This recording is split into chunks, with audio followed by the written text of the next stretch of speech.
Alright, Shalom.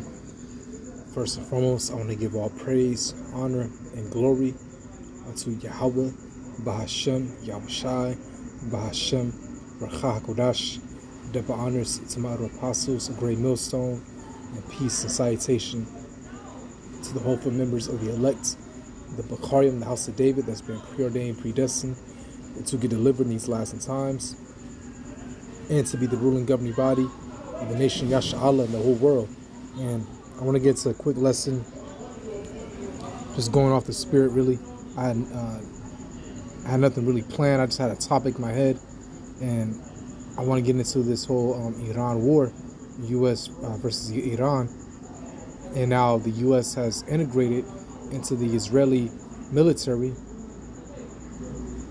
so just expect more casualties to come, and this war in Iran to escalate. All right, it might die down for a minute, but sooner or later it's gonna escalate even more. Okay, and then you have the semi-close of the Strait of Hormuz, which it's already being detrimental to worldwide economies. All right, without the transportation of, or without the transferring of oil and LNG, liquefied gas, that's going to cause world economic collapses. All right, oil you need it for transportation, commodities, vehicles. All right, LNG you need it for powering the electric grid system. So no oil, no transportation of vehicles, the truckers which deliver the commodities, the vessel ships, planes. So no traveling at all as well. And then without oil, without gas, the LNG, the power grid will be turned off and lights out situation. But I want to get into how there's more than just 18 people that have been unalive in this Iran war. The U.S. is lying, just like everything else. They're lying. They're not giving the actual numbers. They said 600 wounded. Okay, it's up there in the thousands, definitely. Okay, more wounded, and a lot of American troops have been deleted. All right, and I haven't seen no videos yet of military speaking out, probably because they can't, because they know they'll get kicked out.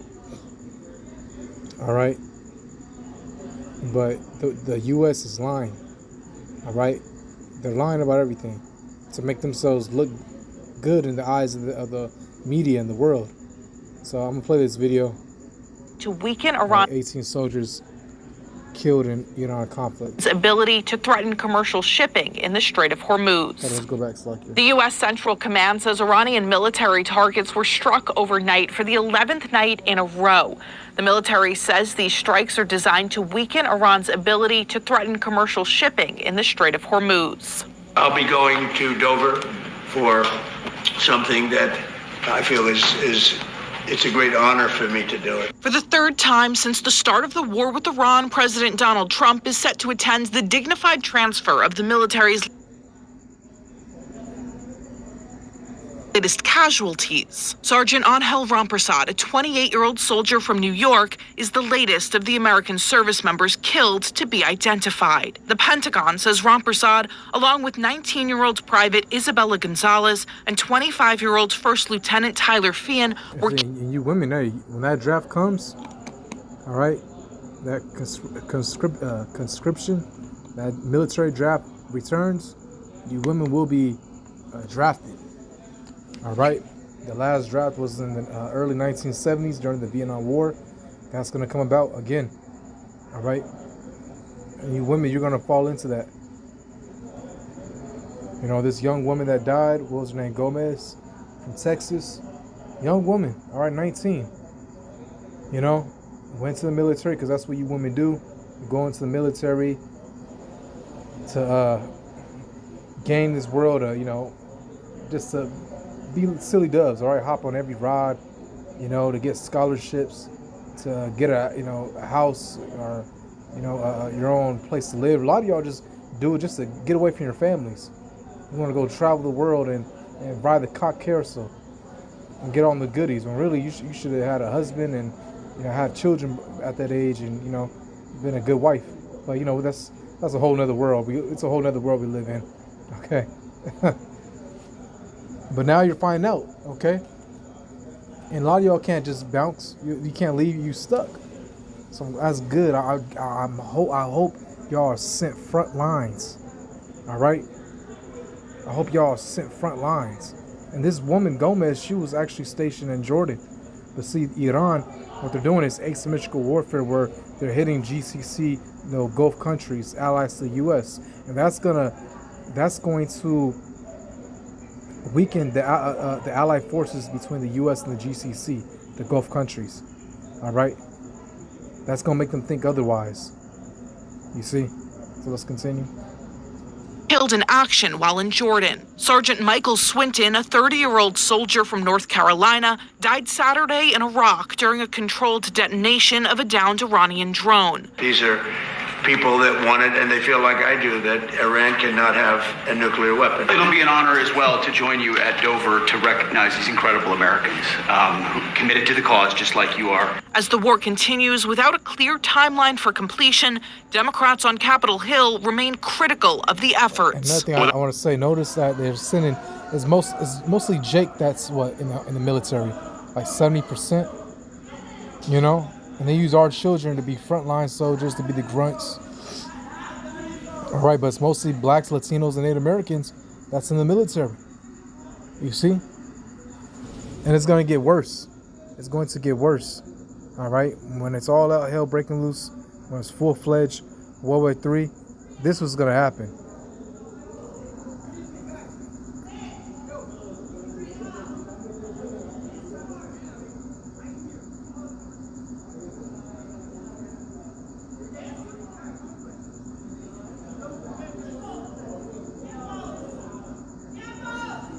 So lucky, I'll just hear what this guy was saying.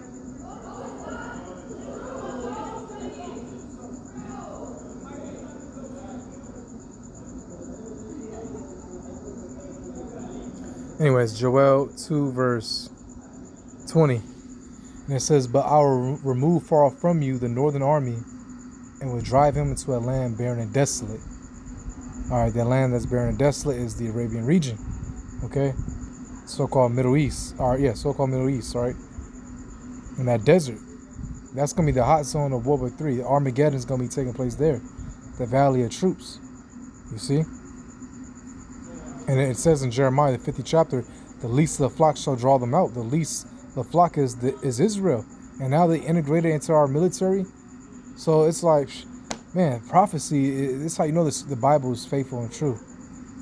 And they're going to definitely draw more troops into this war. They started this whole war, by the way. And they're going to just, they're already being drawn out. American troops are already being drawn out to that region, the Middle East. And it's only going to get worse. It's going to escalate. Okay? And it says, with this, so the Northern Army, talking about American troops, the land that's barren and desolate, the Arabian region. All right, let me get a map. Let's get a map here.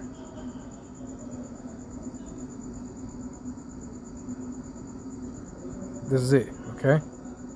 EC and Apostle Elder Tahar just, at camp, he just said, the EC is talking about the Persian Gulf. Because before, it was Euphrates, they mentioned, it was commonly titled the Euphrates, but the spirit, it was changed to the Persian Gulf, which makes sense, because between these two bodies of water, the Persian Gulf, because you can say the Euphrates, which is right here, and it leads out to what? The Persian Gulf. But this main body of water right here, okay, the Persian Gulf, and then on the other side, the utmost sea, the Red Sea, is in between that is what?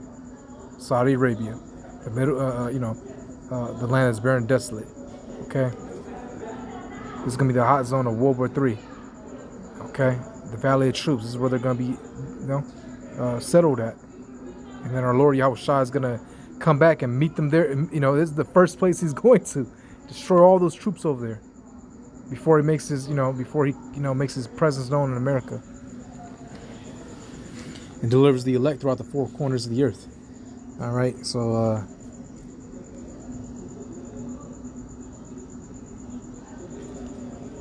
Let's go back.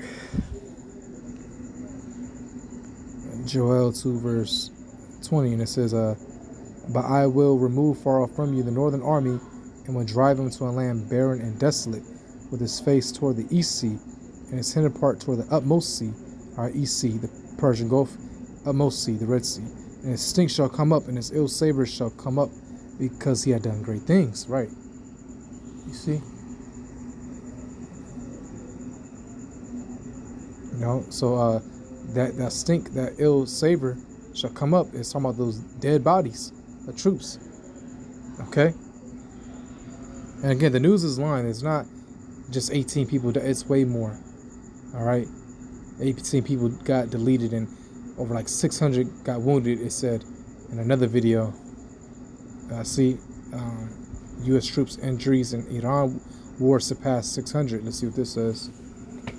The Pentagon has updated its war casualty database, showing the total number of U.S. troops wounded in the war with Iran has surpassed 600. According to Defense Department figures. Someone even said it. See, at least someone has a brain. All right. Someone even said it right here. They said, imagine the real number that they're admitting to 624. Okay, because they know that the U.S. lies. And they'll lie about their number count. Someone, a retard, put, no need for conspiracy nonsense. The numbers will continue to climb regardless of the source. And that is the worst and most avoidable part of this. Oh, God.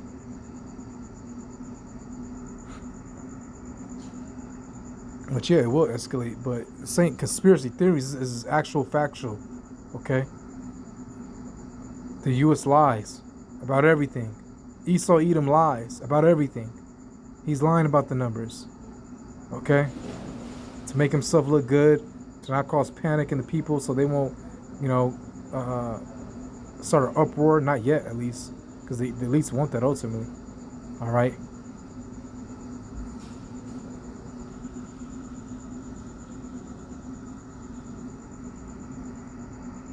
Well, let me go back. The Pentagon has updated its war casualty database, showing the total number of U.S. troops wounded in the war with Iran has surpassed 600. According to Defense Department figures, 18 service members have died and 624 have been wounded since operations began back in February. Officials also restored 4 service members killed last week who had briefly disappeared from the database following data glitches. The update follows lots of scrutiny from lawmakers and media outlets over fluctuating totals. The Pentagon has All right. So let's go. Without a clear winning strategy, we're at risk of being in another forever war that'll put our service members in continued harm's way and continue to cost taxpayers billions of dollars. Secretary Hegseth says the war has cost $37.5 billion so far. The administration is asking Congress to pass $87.6 billion in supplemental funding. I'm Gabrielle Caracciolo, News Nation, Washington. Okay, I'm back. I just want to see what this is. This is actually breaking news live. Trump signs nuke strike order. All right, so let's see. And JD's involved in the... Let me see what it says in the description. President Donald Trump issues a major nuclear strike protocol directive amid rising escalations between the U.S. and Iran. Watch times now for the last updates on the U.S. Middle East security crisis, geopolitical impacts, and political reaction. Get real-time analysis on U.S. foreign policy, military deployment in the Persian Gulf, and the United Nations emergency sessions. Okay, so let's play. And those presidents are saying now, every one of them to their friends, we should have done this a long time ago. So it's not something I like doing. It's very dangerous, and we're getting them at the height of their strength. If I didn't terminate the Barack Hussein Obama Iran nuclear deal, they would have had don't forget, that was a path to a nuclear weapon. Remember this. He chose Iran over Israel, pure and simple. How Israel can vote for a Democrat is, if you're Jewish in New York City. I'll get back to that later. Let's see what this is. Hello? This is going through some news, through the spirit. Tentacles of terrorism. Houthis launch strikes on Saudi oil facilities. Ooh. So, U.S.-Saudi Arabia civilian nuclear deal, Houthi attacks on Saudi oil facilities on the impact of Iran war on oil and gas prices. And this is going to definitely affect America, okay?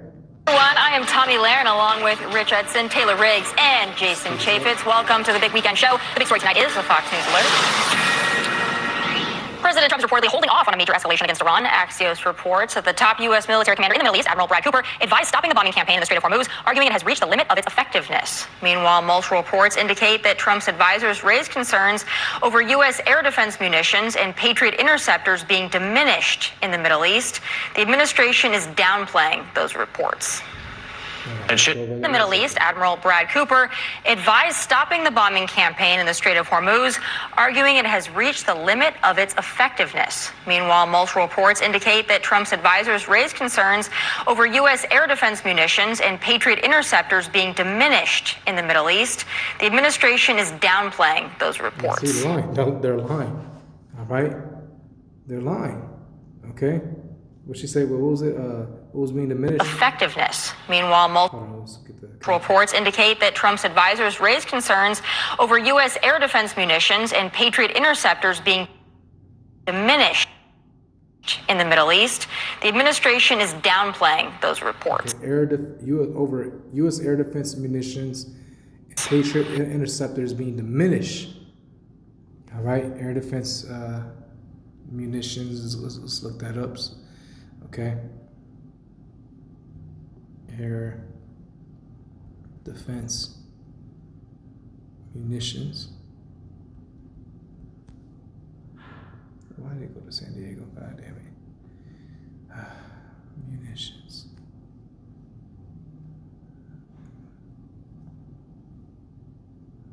All right, air defense munitions are specialized rockets, missiles, and artillery shells used to destroy incoming aerial threats like aircraft, drones, and ballistic or cruise missiles. All right, so that's being diminished. That's being diminished. Okay, and then what else she say? And Patriot. Let's go back again. Slide. Over U.S. air defense munitions and Patriot interceptors being diminished. Patriot interceptors. All right, let's look that up. Patriot interceptors. And they're downplaying that, you know. Down. Oh my God, what else? Yeah.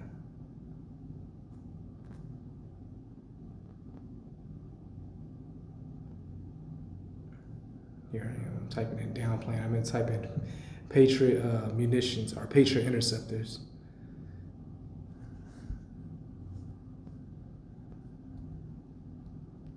Okay, Patriot interceptors.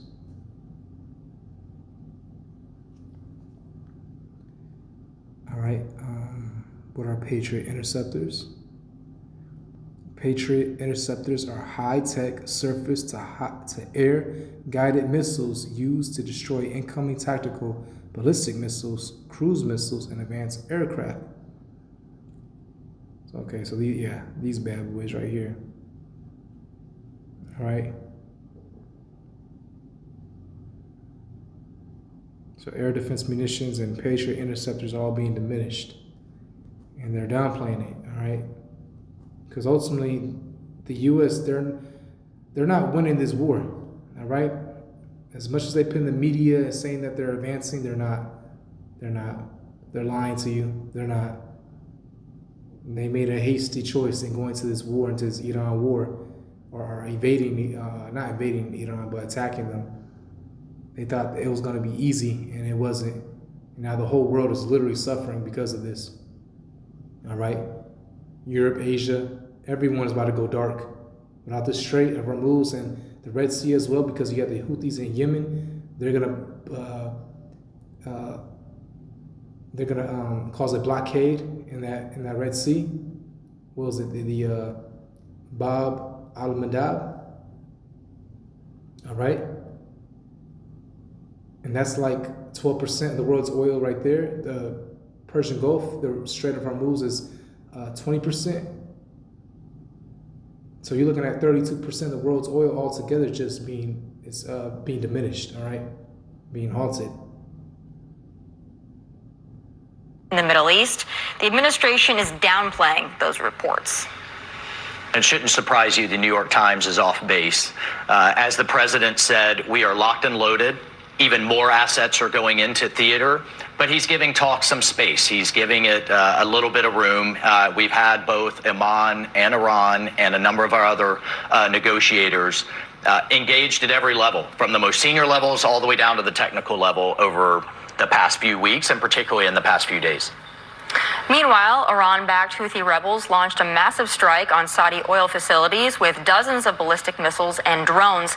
This escalation opens a new front in the conflict ahead of Israeli Prime Minister Benjamin Netanyahu's meeting with President Trump this Tuesday. This regime is either toppled or it's sufficiently...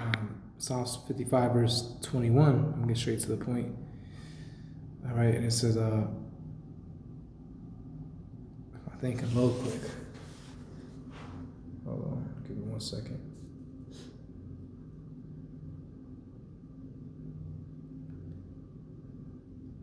Jesus, man, come on. Psalms 55, verse 21. The words of his mouth were smoother than butter, but war was in his heart. And that's, Trump, definitely Netanyahu. This guy is just a demon, a liar. Okay? A liar. He makes it seem like, he's been saying for decades that Iran is so close to nuclear capabilities. He's been saying that since the late 1990s. By the way, they're 3 weeks away from making nuclear weapons. He's been saying that for the past 3 decades now. Okay, but war's in his heart. The Greater Israel Project. They want those lands. They want to secure those areas. Okay? His words were softer than oil, yet were they drawn swords. Right? So these are devils lying to you, lying to the people. All right? Ultimately, war's in their heart. They want to take over that land, take over the resources, okay? To fund their agenda.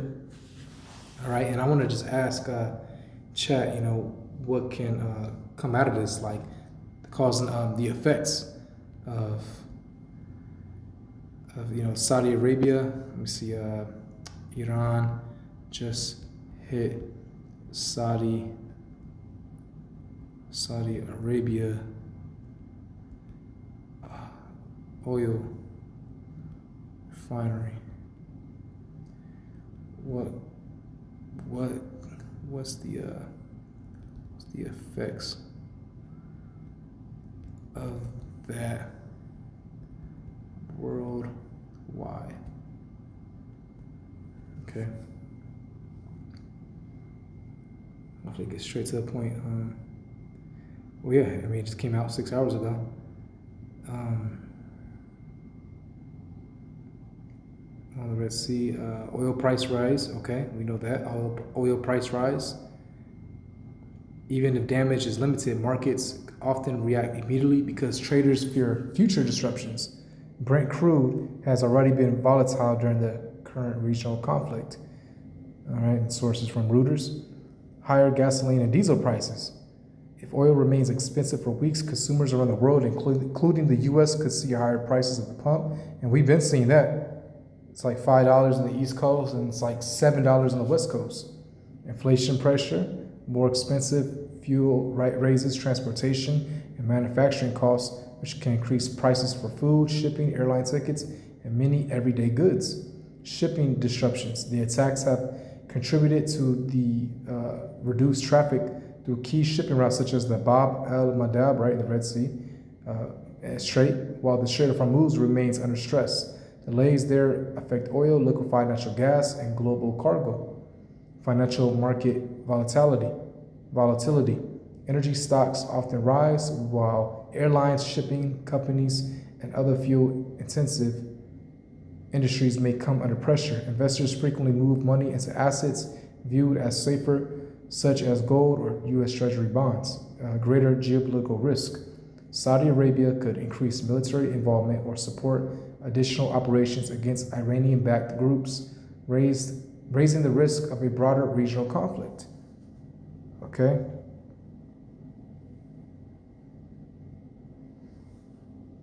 So, let's just play a little bit more of this video. I'm gonna stop it. I'm gonna end it here.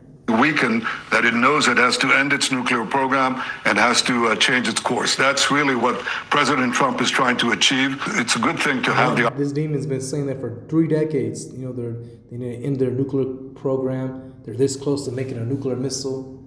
Opportunity to sit with our good friend President Trump and to hear what he has. You know, but these devils, man, they would launch those nuclear missiles, you know. But see, the Lord is sending angels to hold back the 4 winds. All right, holding back, one of the winds. Because this demon, I can see him pushing that nuclear weapon. All right. Pushing that nuclear button to launch those nuclear missiles. All right, but the angels are keeping these devils from doing so. It's not the time yet. Okay? In mind, because I think in many ways it's his decision. At the same time, the commander-in-chief has signed a massive civilian nuclear deal with Saudi Arabia, giving American companies priority to build reactors in the country.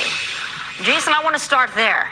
I think that's a new twist and turn to all of this. So I want to get your initial reaction to this news and what that entails, and if you think that's a good idea. I trust the president in this. There's some 3-dimensional chess going on here, because when you really start in the earlier part of the story, if you start looking at the Houthis, which is a subset or a faction within Yemen and Saudi Arabia have been going at it for like 2 decades. I mean, I when I was in Congress, I went and visited some of the targeting sites and how they would do this. That has ties into Iran. So you can't look at any one of these elements in its own isolation, because the tentacles of terrorism that the Iranians have built over the course of time all tie into this. Now, I think the knee-jerk reaction is say, oh, let's not let anybody have nuclear development, but in a controlled setting, in a controlled way where U.S. companies are helping to lead the charge and we have a say in it. For energy production, that seems to make a lot of sense, because we need to have that relationship with the Saudis. They are a good partner in this. It's been nefarious in the background, in over the course of time, but I think the strength in the relationship between the Crown Prince and the President of the United States right now bodes well for us. Yeah. Well, I love your perspective on that. When I heard it, I was a little taken aback. Rich, when we started this conflict, we're a few months in now. Mm-hmm. So you forgot to mention that the Saudis first bombed the Yemen International Airport used by civilian passenger planes. This is a war crime. All right. So I just want to end it here. But yeah, this can be a war update, a few topics. So man, call on Allah Yahweh Bash Mashai. We almost out of here. It's gonna get crazy. It's gonna get bad, but keep the faith in the Lord. The Lord's going to be with us, man. All right? The world is ending for these people. But our world's to come. And with that, shalom.